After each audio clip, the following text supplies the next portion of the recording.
Bonjour à toi ami du gravel, à toi qui aime poursuivre lorsque la route s'arrête. La route s'est arrêtée à Paris aujourd'hui et on va parler de la jante féminine qui pratique le gravel. Ah, effectivement, j'ai rejoint Gravel Black Burrito. Vous en doutez, c'est pas vraiment son nom. Elle va se présenter tout à l'heure puisque je suis en déplacement professionnel à Paris. Donc j'en profite pour rejoindre Black Burrito qui me suit depuis le début sur ma chaîne et qui m'avait mis en contact d'ailleurs avec Christine Hainaut quand vous avez regardé la vidéo Le Rail des Colibris, son tour de France de 3200 km pour lutter contre le cancer pédiatrique. Et aujourd'hui, j'ai la chance de rencontrer celle qui m'a mis dans cette relation et puis surtout une vraie pratiquante de gravel. Alors moi, ce qui m'intéresse, c'est effectivement le gravel, c'est pas qu'une question de garçon, c'est aussi le gravel au féminin et de donner la parole aux pratiquantes.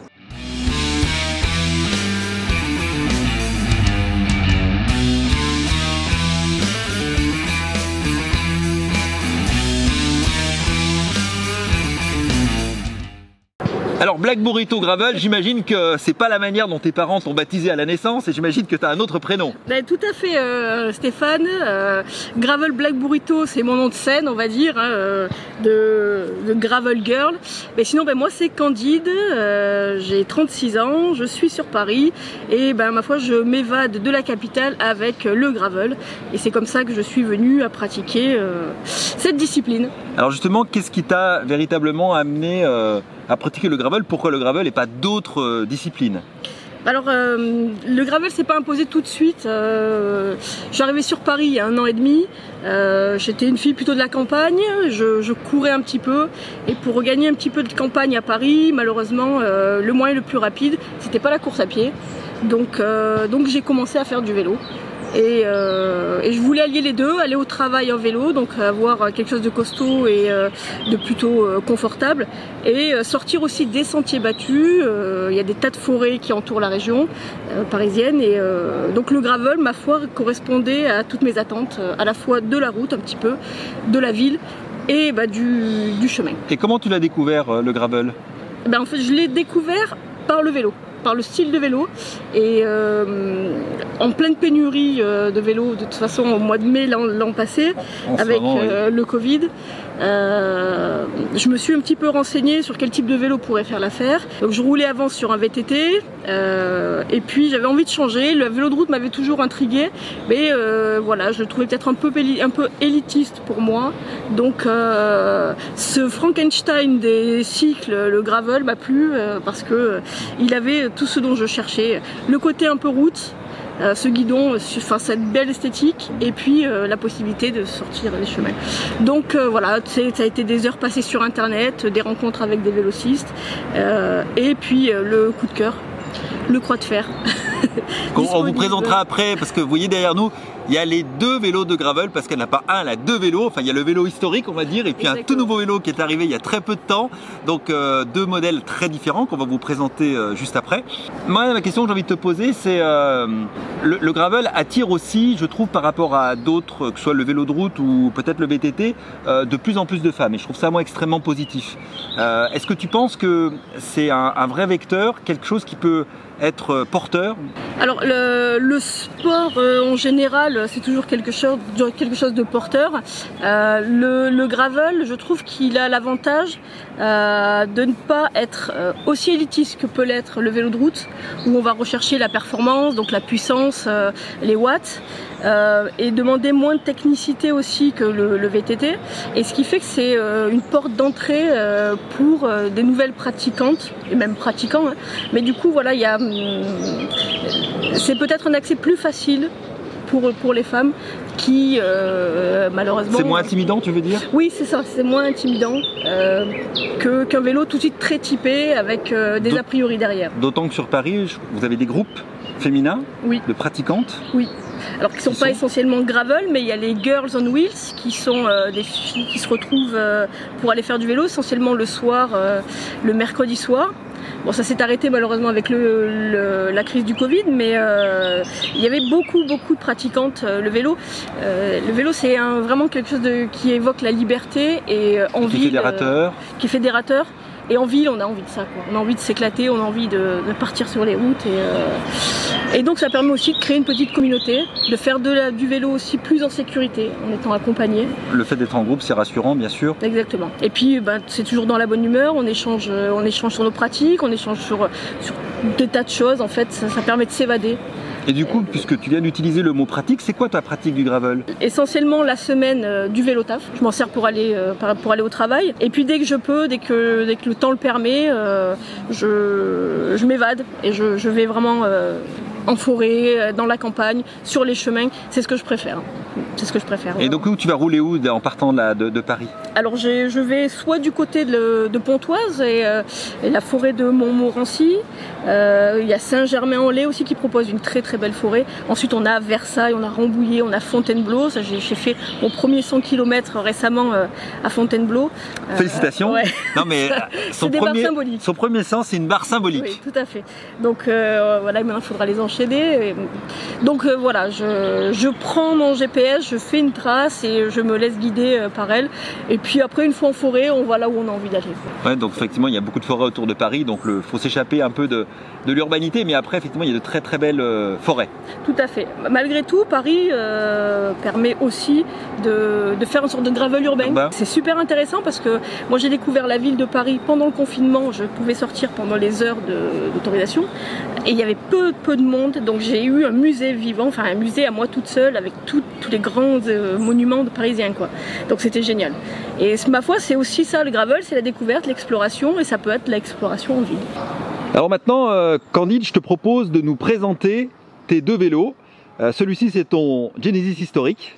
De quoi il est composé? Qu'est-ce qui fait que tu as choisi celui-là? Et puis après, tu nous présenteras ton autre vélo. Eh bien, ça marche.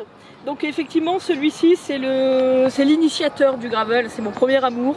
Un Genesis Croix de Fer 20 que j'ai réussi à trouver en pleine pénurie du Covid. Ce qui m'a plu, tout d'abord, sur ce vélo, c'est son esthétique et le fait qu'il soit en acier. Je voulais un vélo qui puisse durer, qui puisse endurer aussi la vie parisienne avec moi, et je voulais un vélo confortable. Et dans le cahier des charges, le Genesis avait tout ça. Je le trouve particulièrement bien fini avec ces petits embouts en laiton, les petits détails, voilà, c'est de la couleur noire, donc c'est quelque chose de pas on a un noir un peu gris, un peu mat en même temps. Exactement. Et puis aussi, il rentrait dans mon budget, hein, j'avais pas un budget indéfini, donc je m'étais fixé 1 500 € pour un premier vélo. Il en coûtait 1 559, donc c'était presque le bon prix. Voilà. Après, je sais que sur la chaîne, il y en a beaucoup qui roulent avec ce vélo. Et effectivement, c'est une forme de référence parce que Genesis a été très tôt une marque qui a fabriqué des vélos de gravel. Ils ont été quasiment pionniers en fait dans cette pratique. En tout cas sur les gravels acier, hormis les grandes marques américaines. Et aujourd'hui, c'est presque un classique, on va dire, le Genesis Croix de Fer. C'est ça, c'est un incontournable. Et puis voilà, il m'offrait aussi la possibilité de voyager si je voulais avec, le fait que ce soit en acier, le fait que ce soit très confortable. Et puis des attaches un peu partout. Donc il paraissait assez complet pour commencer. Puis je suis tombée amoureuse de sa petite bouille. Après voilà, il y a des choses qui ne s'expliquent pas forcément. Il est équipé c'est du Tiagra, donc c'est du... Ouais, en 2x10. En 2x10, tout à fait. Donc là, pareil, le développement me convenait bien. C'est du 1134 à l'arrière de mémoire. Oui, donc ça, tu passes quand même partout, voilà. à peu près partout avec ça.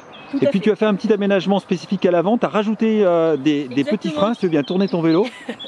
Il a un petit côté cyclocross, le Genesis. En fait, c'était pour gagner un peu plus de rapidité en vélo taf à Paris, où il faut être très très réactif et où j'ai pas toujours forcément... Enfin, c'était une sécurité supplémentaire pour moi d'intégrer ces freins-là sur le cintre. Une deuxième paire de freins. Et un jour, tu lui as dit, pas tout à fait au revoir, mais enfin, tu l'as remplacé il y a très peu de temps par un tout nouveau vélo que tu vas nous présenter maintenant. Ouais, tout à fait. Donc c'est un au revoir, mais pas un adieu. Hein. C'est un vélo que je conserve et j'ai craqué sur un autre vélo. Voilà. C'est le tout nouveau RNR de chez Girs. Donc on va le chercher. Voilà. Et pour la petite anecdote, vous voyez que la tige de sel est très haute parce qu'en fait, elle me l'a prêtée pour qu'on puisse venir jusque sur le lieu de tournage. Et le cadre, c'est quoi? C'est un XS. C'est un XS, donc voilà, pour mon mètre 79, vous voyez, c'est pas tout à fait la taille de vélo, donc la selle tire au maximum, mais ça va très bien pour accompagner et faire une super vidéo. Donc Candide, voici ton tout nouveau vélo qui est venu finalement pas remplacer, mais en complément de ton croix de fer. Alors est-ce que tu viens de le présenter, ce vélo, assez particulier je dois dire, parce qu'on n'en voit pas tant que ça sur le marché? Effectivement, c'est une marque qui est plus connue dans le milieu du vélo de route. Girs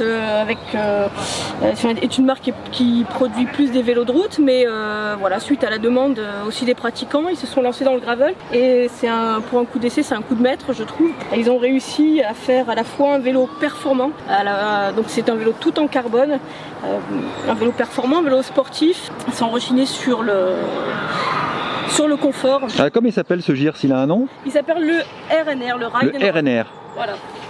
D'accord, qui veut dire?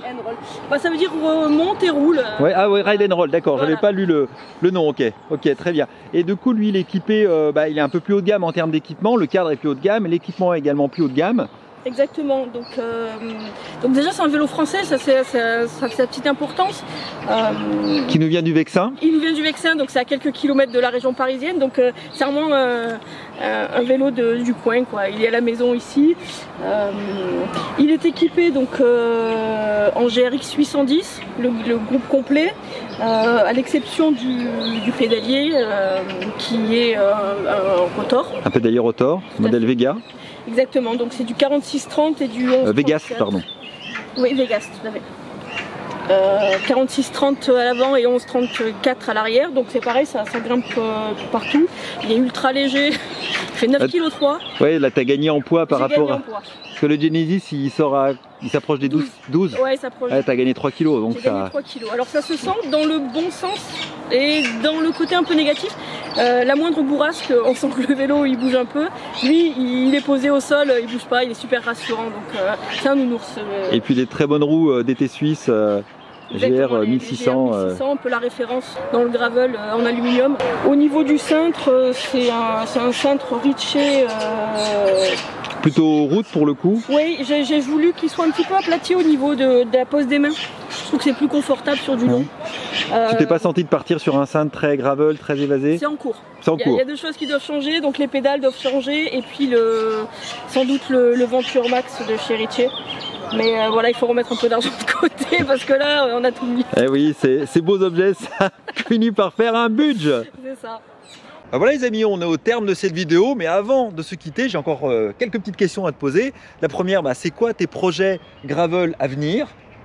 Eh ben écoute Stéphane, mes prochains projets ce serait d'envisager la Madjack l'année prochaine, parce que cette année malheureusement j'ai pas de vacances, enfin je serai pas en vacances quand ça va se produire, mais voilà des sorties sur une ou deux, enfin 2-3 journées un peu plus endurantes et puis partager. Donc avec ça, les sacoches, mode bikepacking. Voilà exactement, voilà. Essayer le voyage, encore plus de découvertes. Et bientôt aussi tu vas rejoindre Christine, enfin ou Christine va te rejoindre. Exactement, à court terme en juillet, le 15 juillet précisément, j'accompagnerai l'entrée triomphale de Christine à Paris et on fera un petit circuit dans Paris pour découvrir la ville et puis pour accompagner moi de mon côté le super projet de Christine. Donc si vous êtes à Paris, que vous suivez la chaîne, vous êtes le bienvenu pour les accompagner durant leur bike trip parisien. Et de toute façon, toutes les dates étaient dans la vidéo, le ride des colibris. Encore une petite question, parce qu'effectivement, là on est à Paris, mais on sent bien que dans tes intonations de voix, des fois ça fait un peu ing, donc on se dit que tu n'es pas forcément une parisienne. Je suis pas du coin. Tu n'es pas du coin, alors tu es d'où? Exactement, je suis originaire du Gard, voilà, c'est ma région natale. Et je suis exilée, j'ai fait une migration inverse du sud vers le nord pour le travail. Et puis j'y descends dès que je peux. Dès que je peux, je rejoins ma famille, avec qui je partage le vélo. Hein. J'ai un oncle vélociste dans la petite ville de Pont-Saint-Esprit. Voilà, si vous aimez le trek, le vélo trek, c'est le spécialiste du Languedoc-Roussillon. Donc c'est à l'échelle cycle génération cycling. Voilà, comme ça le petit coup de pub est fait. Voilà les amis, on est au terme de la vidéo. Et pensez à vous abonner, pensez à lâcher un petit pouce bleu et laisser des commentaires. Et on se dit à la semaine prochaine. Ciao ciao.